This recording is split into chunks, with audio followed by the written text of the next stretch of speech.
This big crackdown on social media by Florida's Republican-led House, they are first in the nation to really step forward and say no to social media for minors, calling it digital fentanyl.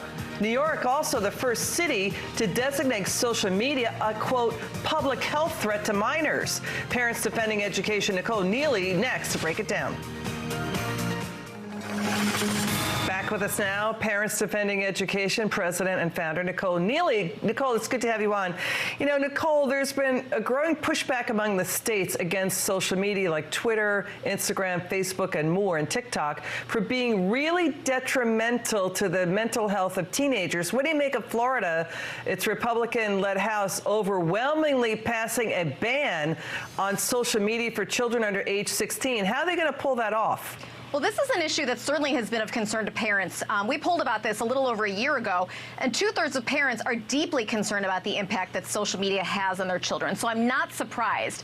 I mean, you look at celebrities who are, say that they don't allow their children on. And so it's interesting that our equity warrior friends who worry so much about disadvantaged children are not leaping to the defense of poor children, whereas celebrities like, Jennifer Aniston or Jennifer Garner and others do not have their children on social media. So that speaks volumes to me. That's interesting, Nicole, because the lawmakers in Florida are saying this is, quote, digital fentanyl to kids, highly addictive, harmful to their developing brains, even potentially leading to teen suicide. Really bad for teenage children, girls particularly.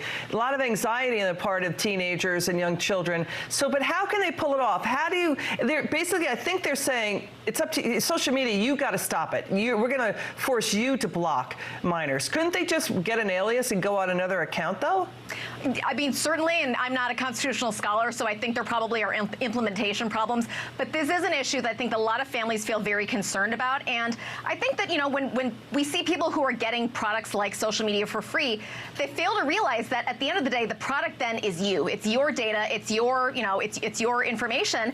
And children, unfortunately, do not have a fully formed frontal cortex. And so I don't think they really realize what they post now can and will be used against in the future. We've seen school districts that are monitoring social media feeds, universities that are considering that on application decisions, and then also consider what they're having access to. Let's see what, TikTok and all the Hamas content after what happened on October 7th, it's horrifying. And so I think this is something, I'm glad that lawmakers are actually addressing this head on. Nicole, stay on that. What are you guys seeing at your shop, what social media is doing and what teens are seeing?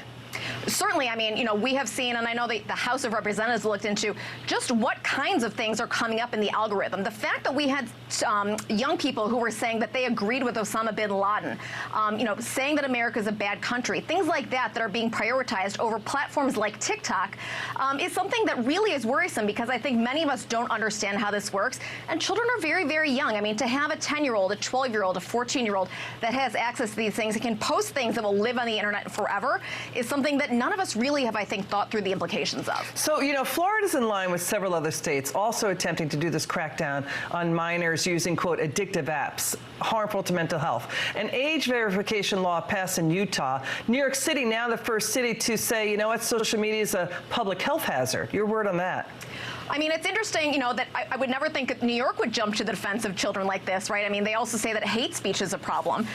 So it's interesting that this really seems to be one of those rare areas of bipartisan cooperation. So it makes me cautiously optimistic.